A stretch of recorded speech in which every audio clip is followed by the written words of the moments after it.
اور محمد و آل محمد صلوات. اللهم صل على محمد وآل محمد. اعوذ باللہ من الشیطان الرجیم. بسم اللہ الرحمن الرحیم. الحمد للہ رب العالمین والصلاة والسلام علی سید الانبیاء والمرسلین وآل طیبین طاہرین الذین اذهب اللہ عنہم الرجس وطہرہم تطہیرا. اللهم صل على محمد وآل محمد. اما بعد فقد قال اللہ تبارک وتعالی فی کتابہ المجید وفرقانہ الحمید وقولہ الحق. بسم اللہ الرحمن الرحیم. یا ایہا الذین آمنوا کتب علیکم الصیام کما کتب علی الذین من قبلکم لعلکم تتقون. صلوات بر محمد و آل محمد. اللہم صلی علی محمد وآل محمد. برادران ایمانی، ماہ مبارک رمضان اللہ کا مہینہ، جس میں آپ لوگ سب مومنین اللہ کے مہمان ہیں، جس میں رسمی طریقے سے بقول پیغمبر اکرم صلی اللہ علیہ وآلہ وسلم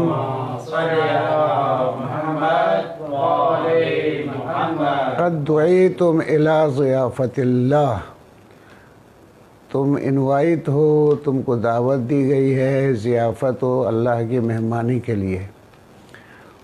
بس ایک مخصوص مہینہ ہے جس میں پروردگار عالم نے پورا مہینہ آپ کو مہمان بنایا ہے. اس مناسبت سے کل میں نے آپ حضرات سے گفتگو شروع کی تھی اور کچھ عرائض پیش کیے تھے اور اس کا ترجمہ بھی عرض کیا تھا کہ خداوند عالم مخاطب ہے آپ سے کہ یا ایھا الذین آمنو، اے مومنو، کتب علیکم الصیام، تم پہ روزے فرض کر دیے گئے ہیں. کما کتب علی الذین من قبلکم، یہ تم میں سے پہلے بھی لوگ جو تھے، امتیں تھیں، ان پہ بھی فرض کر دیے گئے تھے. لعلکم تتقون، تاکہ تم تقوی کے درجے پہ پہنچ جاؤ. یہ ہے ہدف فرض صوم اور روزے کو فرض کرنے کے لیے. اصل مقصد پروردگار عالم نے آپ کو خلق کیا ہے. خلق ہوتے ہی پروردگار عالم کہ آپ مہمان بن گئے ہیں. یعنی پوری زندگی آپ اللہ کے مہمان ہیں. اور جب یہ اللہ کے مہمان ہیں، پروردگار عالم فیاض ہے، فیض پہنچاتا ہے. اس کے فیض کے ذریعے آپ کو ایک کمال کے درجے تک جو راستے ہیں وہ معین ہیں، وہ آپ کے لیے عرض کر رہا ہوں کہ خدا اس کو دینا اس پہ فرض ہے. تو ماہ مبارک رمضان بھی انہی میں سے ہے. یہ ہماری عبادتیں، ریاضتیں، جتنے بھی جو احکامات الہی ہے، اس میں اللہ کا اپنا کوئی مقصد، اپنا فائدہ کچھ نہیں ہے. سب انسانیت کے لیے ہے. اور ہوتا یہ ہے کہ ہم اتنا درک نہیں رکھتے کہ ہم سمجھ سکیں کہ واقعاً کہ یہ جو پروردگار عالم نے ہمارے لیے احکام معین کیے ہیں ان کا فلسفہ، مقصد کیا ہے. بہت سی جگہوں پہ ہم نہیں سمجھ سکتے، لیکن ہم عمل کرتے ہیں. ڈاکٹر نسخہ دیتا ہے، لیتے ہیں، اس پہ عمل کرتے ہیں اور سمجھتے ہیں کہ اس سے ہمیں نتیجہ ملے گا. اسی طرح سے پروردگار عالم آپ کے ساتھ، کیونکہ آپ کی دو جہتیں ہیں، انسان کی دو جہتیں ہیں. ایک جہت ہے یہ جسم. جسمانی لحاظ سے آپ بھی اور جانوروں میں کوئی فرق نہیں پڑتا. جانور بھی بیمار ہوتا ہے، آپ بھی بیمار ہوں گے. جانور بھی کھاتا ہے، آپ بھی کھائیں گے. جانور بھی سوتا ہے، آپ بھی سوئیں گے. جانور بھی بچے جنتا ہے، آپ بھی بچے جنیں گے. جانور بھی دنیا سے جائے گا، آپ بھی دنیا سے جائیں گے. یہ تو اس میں کوئی فرق نہیں پڑتا اس میں. اس لحاظ سے آپ یہ دو پیرا ایک حیوان کہہ دو اس کو تو پھر ٹھیک ہے، کوئی مسئلہ نہیں ہے. اس لحاظ سے آپ اگر اس میں کوئی بیماری آ جائے تو ڈاکٹر کے پاس ہی جائیں گے آپ. یہ جسمانی کوئی بیماری آ جائے گی اب ڈاکٹر کے پاس ہی جائیں گے. آپ جاؤ ڈاکٹر کے پاس، کہو کہ اسے علاج ہو گیا. مثلا ابھی دور ہے کورونا کا، ابھی مثلا کورونا کے لیے کہاں جائیں گے؟ آپ جائیں گے، ایک جسمانی بیماری ہے، ڈاکٹر کے پاس بھی جائیں گے جو جسم کو جانتا ہے. خوب یہ ایک ہوا ہے کہ جسمانی لحاظ سے انسان کو دیکھنا. دوسرا ہے کہ روحانی لحاظ سے انسان کو دیکھنا. یہ روحانی بیماری یا روحانی کمال کے لیے آپ کبھی ڈاکٹر کے پاس نہیں جائیں گے، کہیں اور جانا پڑے گا. آپ کو وہ تلاش کرنا پڑے گا کہ آپ کو کہاں جانا چاہیے. ابھی اس پہ بحث نہیں کرتا، 2 لفظوں میں سیدھا کہہ دوں، آپ کو خدا کے پاس جانا پڑے گا، کیونکہ خدا نے آپ کو خلق کیا ہے. خدا یہ جانتا ہے کہ کس عرض کر رہا ہوں کے طریقے سے. خدا فرماتا ہے ارسلنا رسلنا بالبینات، ہم نے اپنے رسول بھیجے تمہارے لیے، بینات واضح نشانیوں کے ساتھ بھی بھیجے. اب ان کی تفسیر میں نہیں کرتا. وانزلنا معهم الکتاب والمیزان، ان کے ساتھ میں نے کتاب اور میزان بھیجی.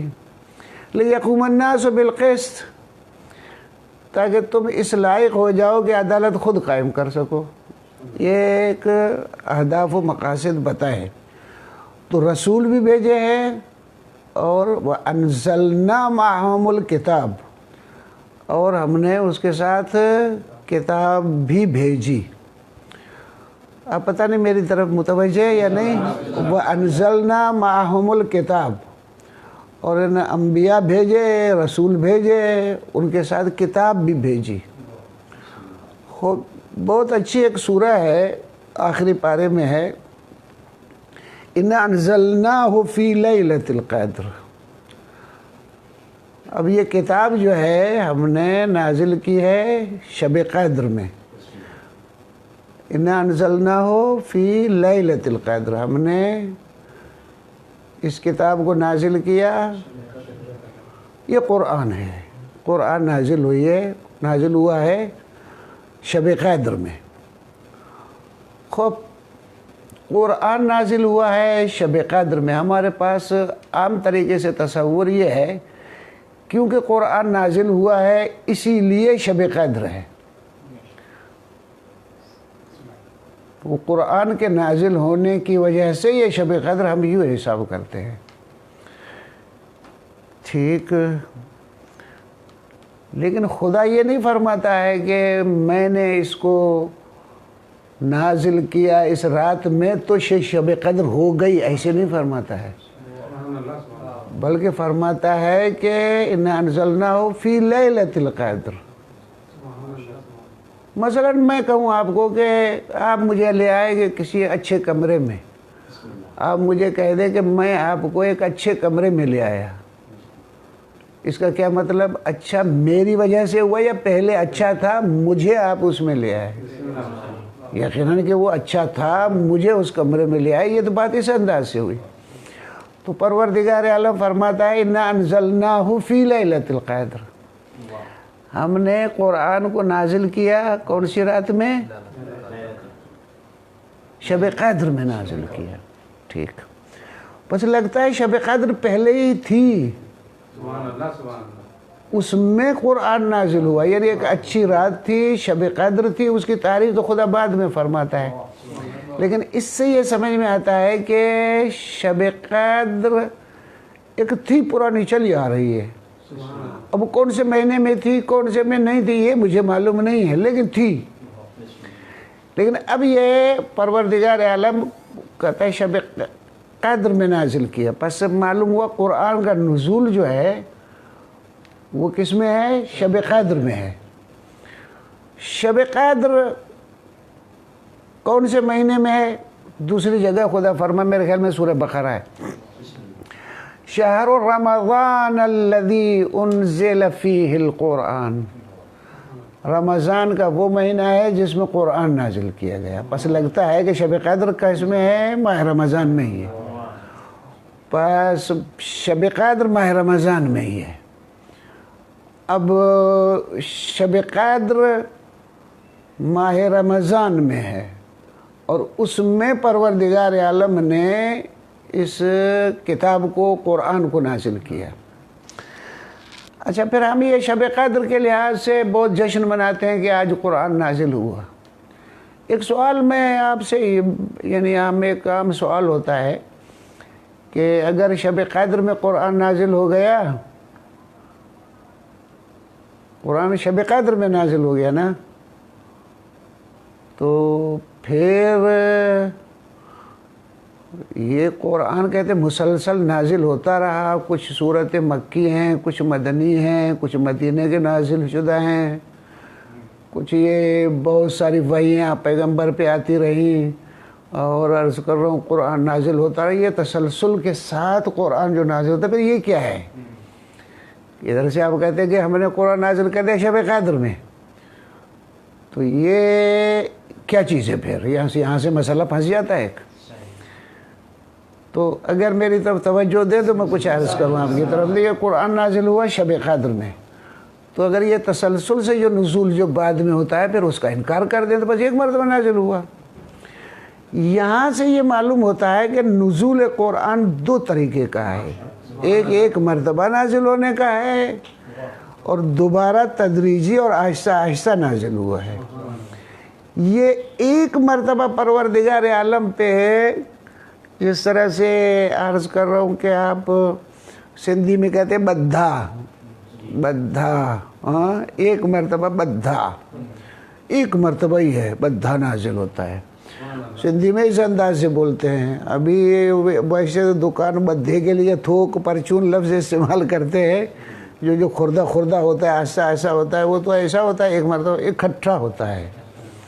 تو لگتا ہے کہ قرآن کے دو نزول ہیں، ایک نزول دفعی ہے، ایک مرتبہ کا نازل ہونا، ایک مرتبہ قرآن کا تدریجی نزول ہے، آہستہ آہستہ نازل ہوا ہے۔ خوب، اب پتہ نہیں میری بات سن رہے ہیں یا نہیں آپ؟ کتنے نزول ہو گئے پھر؟ اب دو۔ تو لگتا ہے ایک نزول جو ہے وہ شب قدر میں ہے، یعنی مجموعی طریقے سے کل قرآن نازل ہوا ہے کون سی رات میں؟ شب قدر میں۔ پتہ نہیں میرے ساتھ ہیں اب یا نہیں؟ کیا قرآن نازل ہوا؟ شب قدر میں۔ اچھا، اب یہ قرآن ہے، قرآن نازل ہوا ہے کس میں؟ شب قدر میں۔ اچھا، یہ قرآن مثلاً یہ کتاب ہے، یہ آپ کے پاس قرآن اتنا بڑا ہے، یہ آپ کے بازاروں میں ملتا ہے کہ یہ قرآن نازل ہوا ہے، یہ کاغذ اور جلد اور اس کاغذ کے ساتھ اور اس طرح سے جس طرح چھاپ کے یہ ہوا، یہ نازل ہوا ہے شب قدر میں۔ اِنَّا أَنزَلْنَاهُ فِي لَيْلَةِ الْقَدْرِ، ہم نے اس کو نازل کیا ہے شب قدر میں۔ ایک مسئلہ یہ ہوگا تو ایک مرتبہ دفعی قرآن پھر کیا ہے؟ پھر حقیقت قرآن کیا ہے؟ وہ حقیقت قرآن ہم نہیں سمجھتے، بات صاف ہے، بات صاف ہے۔ حقیقت قرآن، وہ حقیقت قرآن بہت ایک اونچی چیز ہے، جو سمجھوانے والے سمجھے حقیقت قرآن۔ ہم تو ایک ظاہری بین جو لفظوں میں آپ سے گفتگو کرتے ہیں وہی بول سکتے ہیں۔ ایک پتہ نہیں میری بات آپ توجہ دے رہے ہیں؟ آپ جب بولتے ہیں نا، آپ میرے ساتھ بولتے ہیں، میں آپ کے ساتھ بولتا ہوں، ابھی میں بول رہا ہوں تو الفاظ بول رہا ہوں نا، الفاظ میں معنی بیان کر رہا ہوں، یہ لفظوں کے ذریعے کیا بیان کر رہا ہوں؟ معنی۔ پروردگار عالم ایک جگہ فرماتا ہے الرحمن علم القرآن خلق الانسان علمہ البیان۔ پروردگار عالم نے الرحمن اپنی تعریف کرتا ہے، یہ رحمت ہے پروردگار کی۔ رحمت نے تقاضا کیا کہ علم القرآن، رحمت کی وجہ سے قرآن پڑھایا، پھر اس رحمت کے تقاضے کی وجہ سے خلق الانسان، انسان کو خلق کیا، پھر تقاضا رحمت الہی اتنا بڑا، علمہ البیان. پھر انسان کو کیا سکھایا؟ بیان. یہ بیان کوئی معمولی چیز نہیں ہے. یہ بیان آپ لوگ خیال کریں کہ ایک معمولی کوئی چیز ہے، ایسا نہیں ہے. ہوتا یہ ہے کہ ہم لوگ بولتے ہیں الفاظ کے ذریعے. یہ الفاظ عرض کروں کہ اب تو پرائمری پڑھے ہیں نا آپ لوگ. پرائمری میں جو گئے ہیں تو پھر آپ کو استاد نے پڑھایا الف با تا، یہ پڑھایا نا آپ کو. یہ ہم لوگ تو تختی پڑھتے تھے. آپ لوگ آج کل میرے خیال میں تختی گم ہو گئی ہے. ہاں ہم لوگ تختی پڑھتے تھے، ہاں جس کو ہم پٹی کہتے تھے. اس تختی میں ہم پڑھتے تھے الف بے تے، یہ سب ہم اس طرح سے پڑھتے تھے. پتہ نہیں کتنے دن ہم پڑھے. یہ استاد ہم کو سکھاتا تھا. کیا سکھاتا تھا؟ اصل یاد رکھیں، سکھانا وہ چیز ہے جو آپ کے پاس ہے. جو آپ کے پاس نہیں ہے وہ نہیں سیکھ سکتے آپ. اصل یہ آپ کے پاس ہونا چاہیے. ہوتا یہ ہے کہ آپ کے منہ سے الفاظ نکلتے ہیں، ہمارے منہ سے الفاظ نکلتے ہیں.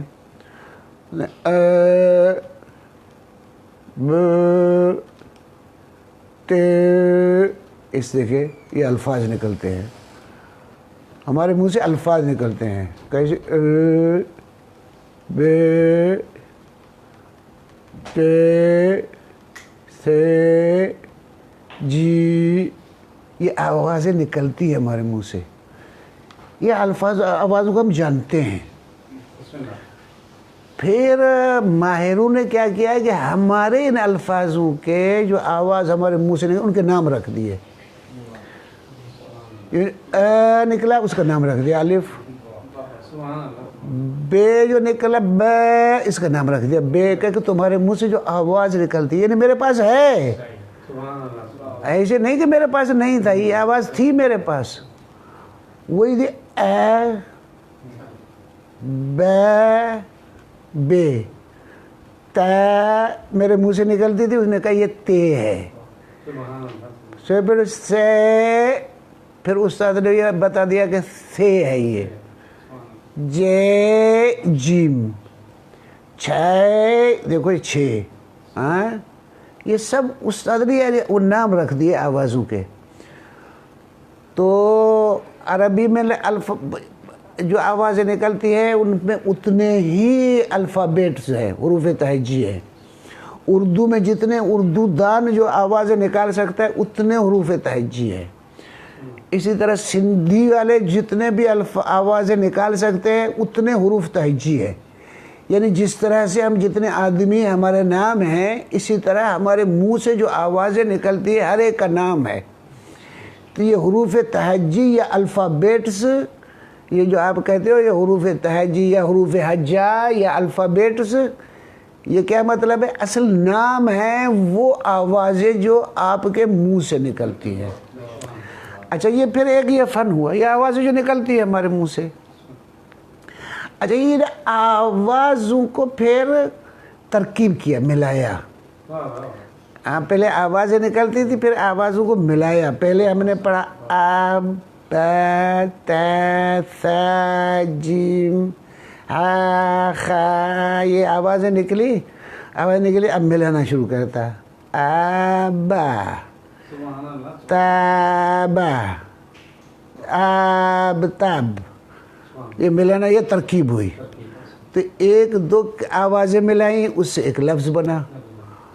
دو تین ملائیں مثلا تو اس سے پھر اور لفظ بنا. یہ تو بہت سارے لفظ اس طرح سے وجود میں آئے. اچھا اس جمل بننے سے کلمات وجود میں آ گئے. مثلا طوطا، مینا، آدمی، کتنے دو الف ملائے، می، یہ اس طرح سے ملائے. درست. پھر یہ کلمات بنے، پھر کلمات کو بنایا. جب کلمات جب بنے تو جملہ بنا. تو یہ جملہ جو بنا تو اس جملے میں ایک معنی ہے جو آپ پیش کر سکتے ہیں کسی دوسرے کے ساتھ، یہ ہے بیان۔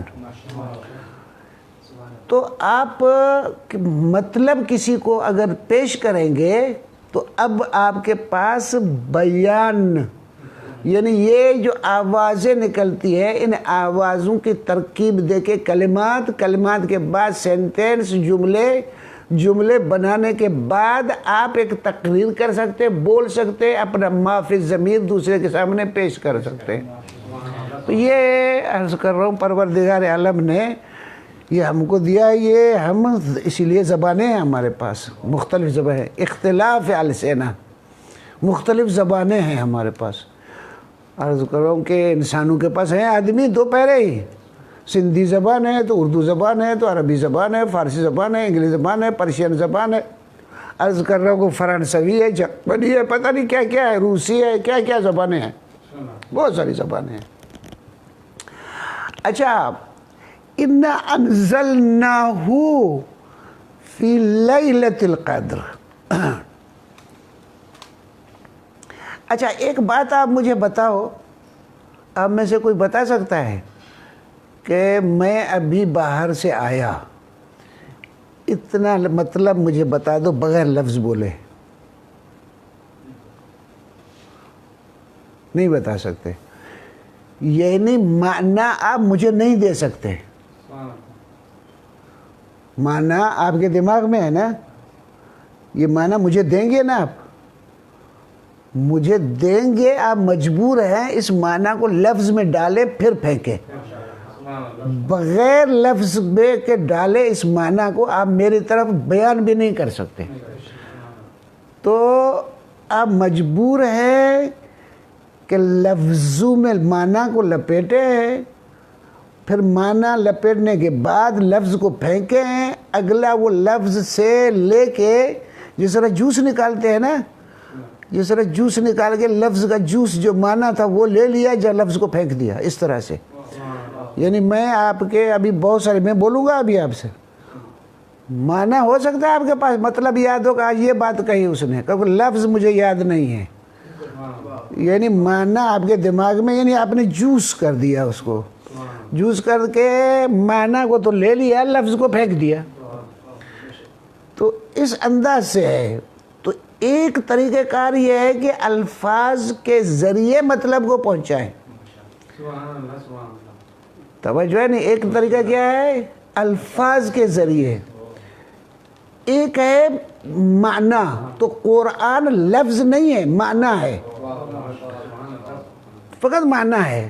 تو آیا شب قدر میں خداوند عالم نے قرآن کو نازل کیا الفاظ کو استعمال کر کے یا معنی کو؟ اِنَّا أَنزَلْنَاهُ فِي لَيْلَةِ الْقَدْرِ، ہم نے اس کتاب کو نازل کیا کون سی رات کو؟ شب قدر کو۔ اب یہ سوال ہوتا ہے، خوب قرآن نازل ہوا شب قدر پہ، آپ پتہ نہیں میرے ساتھ ہے یا نہیں، کب نازل ہوا ہے؟ کہاں نازل ہوا؟ کون سی جگہ پہ نازل ہوا؟ ہر چیز کے لیے جب کوئی آتی ہے اس کے لیے جگہ چاہیے، اسی طرح نزول قرآن جب ہوا ہے تو مقام چاہیے کہ یہ نازل ہوا کہاں پہ۔ ایک بہت بڑا سوال ہے یہ، کیا یہ قرآن نازل ہوا تو پھر کہاں پہ نازل ہوا؟ اچھا جہاں مثلا آپ پانی ڈالتے ہیں، کہ چھنی میں پانی ڈال سکتے ہیں؟ چھنی میں پانی رکے گا ہی نہیں، ایسی جگہ پہ پانی کو ڈالیں گے جہاں پانی رک جائے گا، جہاں رکے تب پانی ڈالیں گے، لے کر میرے پاس تب آئیں گے، لیکن اگر پانی کو چھنی میں ڈال دیں گے میرے پاس تو نہیں لا سکتے آپ۔ تو اسی طرح سے قرآن جو نازل ہوا ہے کسی چھنی میں نہیں نازل ہوا، نازل ہوا ہے، نازل ہو کے باقی رہنے کے لیے آیا ہے۔ اب معلوم ہوتا ہے کہ یہ قرآن کہاں نازل ہوا ہے جہاں باقی رہ جائے، چھنی بھی نہیں کو کچھ گر جائے اس سے، ایسا نہیں کہ وہ آئے بھی صحیح باقی بھی رہے، یہ سب ہے۔ الفاظ کے ذریعے معنی کے ذریعے ایک مرتبہ نازل ہوا، مشکل ہے کہ الفاظ کے ذریعے استعمال نازل ہوا ہو، کیونکہ حقیقت نازل ہوئی ہے ایک مرتبہ اور تدریجی نازل ہوئی ہے، پھر الفاظ کے ذریعے بعد میں آہستہ آہستہ نازل ہوا۔ پتہ نہیں میں آپ کو تک بات پہنچا سکا یا نہیں، پر یہ بات رہی۔ اب پھر اس پہ کل اور پھر تشریح میں پھر کل کروں گا۔ دوسری بات جو ہے آگے وہ بھی آج سوال ڈال دیتا ہوں، پھر اس کی بھی تشریح کل پرسوں جتنا پہنچ سکے کر لیں گے انشاءاللہ۔ صلوات پڑھے ایک مرتبہ۔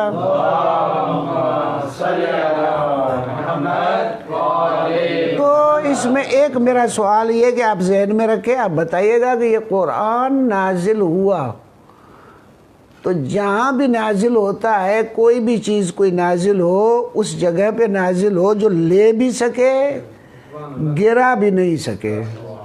تو ایک سوال ہے ایسے، اس کو ڈھونڈنا ہے انشاءاللہ، کل پھر بولیں گے اس بات پہ۔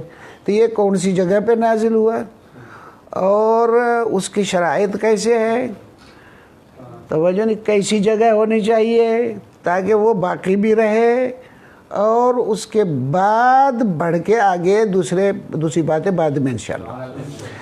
اب میرے ساتھ رہے تو میں تھوڑا سا بول لوں، ابھی ٹائم ختم ہو رہا ہے۔ اچھا، اب پروردگار اعلیٰ فرماتا ہے اِنَّا أَنزَلْنَاهُ فِي لَيْلَةِ الْقَدْرِ۔ یہ سوال بھی آئے تو چھوڑ دو، جواب نہیں دوں گا اس کا بھی، وہ بھی سوال چھوڑ دیا ہے، دوسرا بھی سوال چھوڑ دوں گا، پھر کل اس پہ بولوں گا۔ کل نہیں بول سکا تو پرسوں بول لوں گا پھر، ٹھیک۔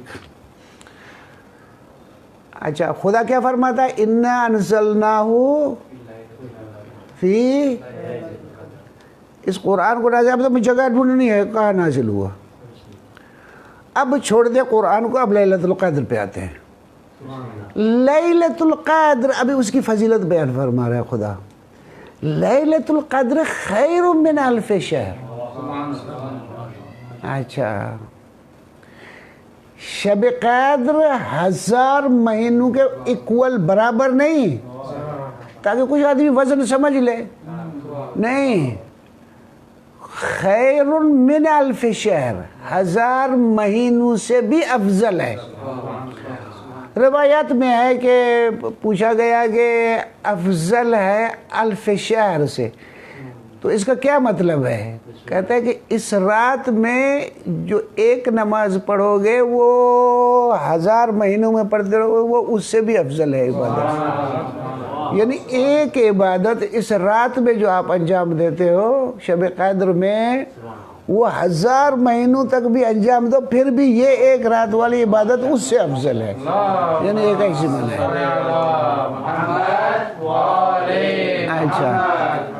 اچھا بھی شب قدر کا آپ لوگ میننگ چاہیے، ڈیفینیشن۔ شب قدر اِنَّا أَنزَلْنَاهُ فِي لَيْلَةِ الْقَدْرِ، ہم نے اس کتاب کو نازل کیا شب قدر میں۔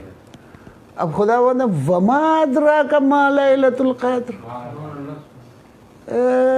تم کو کیا پتا شب قدر کیا ہے؟ وَمَا أَدْرَاكَ، یہ تمہیں کتنی فضیلت ہے، کیا سمجھو گے، تم کیا سمجھو گے؟ ما لیلۃ القدر، لیلۃ القدر خیر من الف شہر۔ کیا چیز ہے؟ کیا چیز ہے؟ 1000 مہینوں سے افضل ہے۔ اچھا آگے سورہ یاد ہے آپ لوگوں کو؟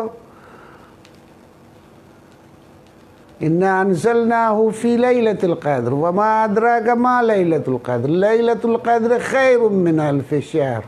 پھر آگے کیا ہے؟ تَنَزَّلُ الْمَلَائِكَةُ، اس رات میں ملائکہ نازل ہوتے ہیں۔ کبھی سوچا ہے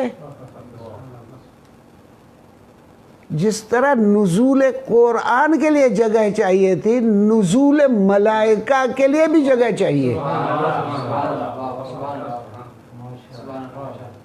پس نزول قرآن کے لیے بھی جگہ چاہیے تو نزول ملائکہ کے لیے۔ اچھا ملائکہ نازل ہوتے ہیں، اب جگہ چاہیے، کیوں نازل ہوتے ہیں؟ خدا فرمائے تنزل الملائکۃ والروح، روح وہی ہے حضرت جبرائیل کو، حضرت روح، حضرت تنزل الملائکۃ والروح، کوئی اور چیز نہیں ہے، وہی ملائکہ کے ادب سے ہے، بڑا تھوڑا اس کا احترام تھوڑا اس کا بڑا ہے، اس وجہ سے جدا، تنزل الملائکہ والروح، وہی جبرائیل ہے، اور ملائکہ اور جبرائیل یہ سب نازل ہوتے ہیں۔ اچھا یہ جبرائیل بھی نازل ہوتا ہے، ملائکہ بھی نازل ہوتے ہیں اسی رات، وہ کہاں پہ؟ جنگ میں، گھر میں، کہاں؟ اگر کہاں نازل ہوتے ہیں؟ اگر نازل ہوتے تو کیوں نازل ہوتے ہیں؟ خود آیت فرماتی ہے تنزل الملائکۃ والروح، آگے کیا ہے؟ ہاں بِإِذْنِ رَبِّهِمْ، نہیں ان کا اپنا نہیں ہے، حکم الہی ہے، اللہ بھیجتا ہے ملائکہ روح کو اسی رات بھیجتا ہے۔ ایک تو جگہ ڈھونڈنا وہ کہاں بھیجتا ہے، وہ کیوں بھیجتا ہے؟ تنزل الملائکۃ والروح، آگے کیا ہے سورہ میں؟ بِإِذْنِ رَبِّهِمْ مِنْ كُلِّ امر، کیا لفظ ہے؟ من کل امر، یعنی اس جہان کے جتنے بھی امور ہیں ان سب کے ساتھ نازل ہوتے ہیں، یعنی کوئی ایک کام نہیں، ہاں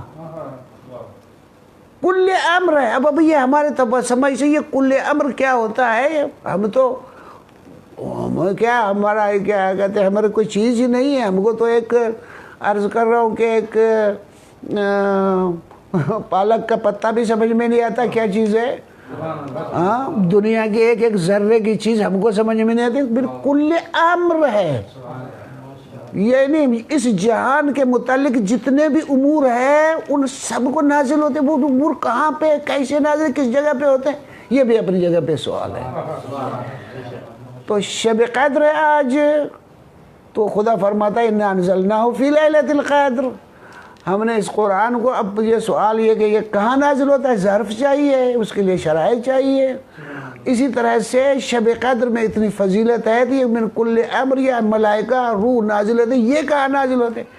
انشاءاللہ پھر عرض کر رہا ہوں، کل عرض کریں گے۔ میں شکر گزار ہوں آپ کا، برادران اصغریہ کا، جنہوں نے کرم فرمایا کہ یہ پروگرام ترتیب دیا کہ میری الٹی سیدھی باتیں آپ تک میں عرض کر سکوں۔ انشاءاللہ پھر جو کچھ عرائض ہوں گے، میں آپ لوگوں کا بھی شکر گزار ہوں جو آپ نے زحمت کی یہ پروگرام بنایا، اور عرض کروں کہ پھر آپ کو بھی زحمت، جو سننے والے ہیں ان کو بھی تنگ کیا میں نے، بہرحال انشاءاللہ پھر کل۔ والسلام علیکم ورحمۃ اللہ وبرکاتہ۔